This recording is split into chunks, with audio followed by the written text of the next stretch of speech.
berkali-kali, hakim di Pengadilan Negeri Jakarta Selatan dibuat geram karena pernyataan yang berubah-ubah saat berlangsungnya sidang pemeriksaan saksi Susi yang merupakan asisten pembantu rumah tangga Ferdi Sambo. Tidak hanya hakim, namun jaksa penuntut umum dan kuasa hukum terdakwa Richard Eliezer juga dibuat jengkel.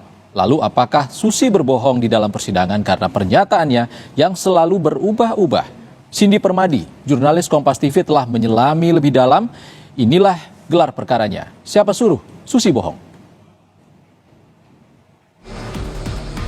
Silakan di bangku depan itu diisi dulu, di kursi merah biru itu. Agama Islam, pekerjaan mengurus rumah tangga, betul? Apa yang kamu tahu? Kamu ambil mikir, kalau mikir itu bohong. Ya, paham? Ini melalui ketua majelis ya. Saya harap ini dihadirkan terus dalam persidangan ini. Kami memohon agar saksi dikenakan pasal 174 tentang kesaksian palsu dengan ancaman 242 KUHP 7 tahun. Mohon dicatat. Ya, karena sesuai faktanya saudara FS ini lebih sering di kediaman di Bangka. Pernyataan demi pernyataan dilontarkan Susi, ART Ferdi Sambo di persidangan. Tidak tahu yang mulia, itu jadi kata ajaibnya. Majelis hakim pun gregetan mendengarnya. Sampai-sampai hakim mengancam Susi sekalian saja dipidana. Sidang baru bergulir, namun Susi, sang ART Ferdi Sambo, berhasil bikin hakim naik pitam.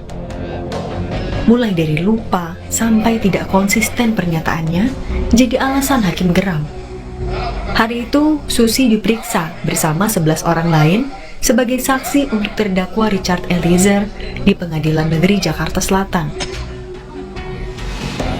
Kecurigaan hakim, salah satunya bermula saat Hakim Ketua Wahyu Iman Santoso menanyakan kapan Putri Chandrawati pindah dari rumah di Jalan Bangka ke rumah Saguling.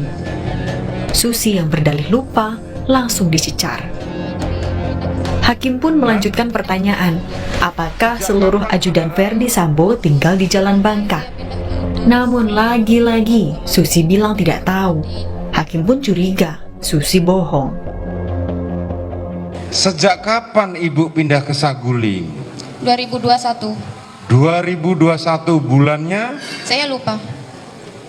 Cepat sekali saudara mengatakan lupa. Ini pertanyaan saya pelan-pelan loh, bukan ngejar saudara loh. Sejak kapan?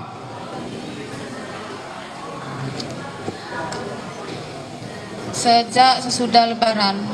Sesudah Lebaran 2021. Siap. Apakah semua ajudan tinggal di Jalan Bangka?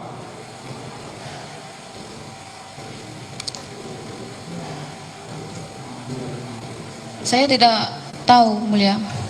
Terus apa yang kamu tahu?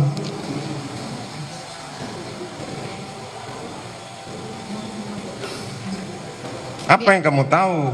Kamu ambil mikir, kalau mikir itu bohong. Ya. Paham? Ya kan saya bagian masak, ke ngurusin om-omnya. Apakah rumahnya sebesar itu sampai saudara tidak bisa mengenali mereka? Jangan beralasan saudara di dalam dapur terus. Kecurigaan semakin kuat saat keterangan Susi dinilai berubah-ubah. Hakim sampai minta Susi dipisah saja dari saksi lain. Jaksa penuntut umum pun menimpali. Jaksa curiga Susi menggunakan alat komunikasi di telinganya. Saudara saksi di dalam jilbab, mohon izin ini, apakah saudara saksi ada menggunakan handsfree tidak? Ini saya perlu perjelas dulu. Siap. Saudara ada menggunakan handsfree tidak ini? Ada yang mengajari saudara sekarang? Tidak ada. Tidak ada? Tidak. Dipastikan itu tidak ada? Tidak ada. Tidak ada ya? Silakan jaksa penuntut. Tidak hanya majelis hakim dan jaksa, kuasa hukum Richard Eliezer juga sama jengkelnya. Roni Talapesi memohon majelis hakim untuk memproses Susi secara hukum. Pasalnya menurut Roni, kesaksian Susi yang dinilai bohong ini justru bisa memberatkan kliennya. Terima kasih mulia. Saksi, coba lihat ke sini. Lihat Icat. Siapa? Gak ada yang bilang siap. Saya ganti ya sekarang ya, bukan siap ya. Iya atau tidak ya? Siap. Iya atau tidak ya? Iya. Saudara saksi tahu nggak? Kesaksian saudara ini bisa memberatkan Saya Richard. tidak tahu. Izin majelis, ini kan terkait aturan main di persidangan sesuai pasal 3 KUHP. Kami memohon agar saksi dikenakan pasal 174 tentang kesaksian palsu dengan ancaman 242 KUHP 7 tahun. Mohon dicatat. Ya, Terima kasih majelis. nanti kami pertimbangkan. Silakan. Saya dari tadi perhatiin majelis saja sama jaksa kamu bohongin, apalagi kami penasihat hukum. Richard Eliezer yang duduk di kursi terdakwa juga membantah sejumlah pernyataan Susi di persidangan. Menurut Eliezer, banyak keterangan Susi yang tidak benar. Mohon izin yang mulia. Ya. Untuk keterangan dari saudara saksi, Mas, banyak yang bohongnya. Banyak yang bohong. Ada 5 kesaksian Susi yang dibantah Eliezer langsung di persidangan. Yang pertama adalah soal kejadian di rumah Magelang 4 Juli 2022. Eliezer bilang ia memang melihat Yosua hendak mengangkat Putri Chandrawati. Tapi berbeda dengan keterangan Susi. Eliezer membantah kalau ia pernah menegur Yosua. Yang kedua, soal pernyataan Susi kalau Ferdi Sambo sering berada di rumah Saguling dan Susi kerap menyiapkan sarapan. Menurut Eliezer, Ferdi Sambo lebih sering berada di rumah Bangka dan berada di rumah Saguling pada akhir pekan. Yang ketiga, ia membantah kalau rumah di Duren 3 pernah dijadikan tempat isolasi COVID-19. Menurut Eliezer, kalau ajudan Ferdi Sambo sampai putri Ferdi Sambo terjangkit COVID-19, isolasinya di rumah Bangka. Yang keempat, Eliezer yakin kalau Yosua punya kamar di rumah Saguling. Menurutnya, barang-barang Yosua pun ada di sana. Yang terakhir, Eliezer juga meyakini kalau Susi tahu atau melihat adanya senjata api laras panjang, apalagi ukurannya yang cukup besar. Ini berbeda dengan pernyataan Susi yang bilang ia tidak tahu menau.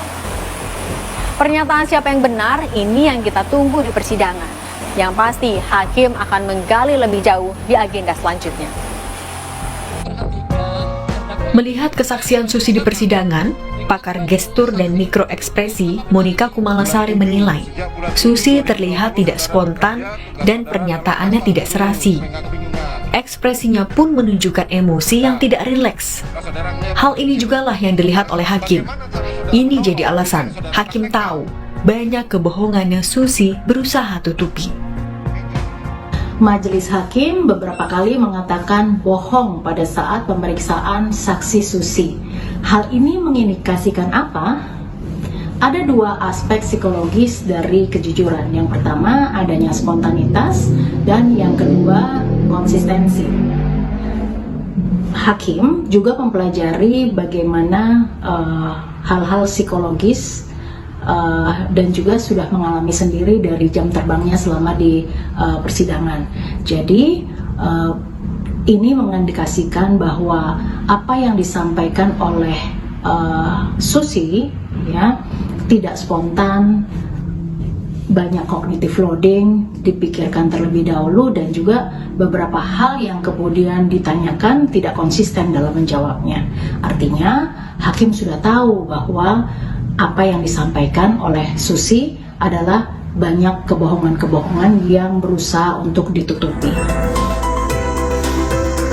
Kejujuran Susi ditunggu di persidangan.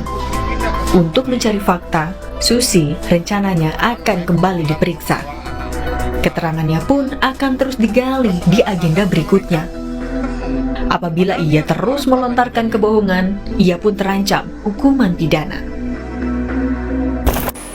Ada 2 pasal yang membayangi Susi, yaitu Pasal 174 Kitab Undang-Undang Hukum Acara Pidana dan Pasal 242 Kitab Undang-Undang Hukum Pidana.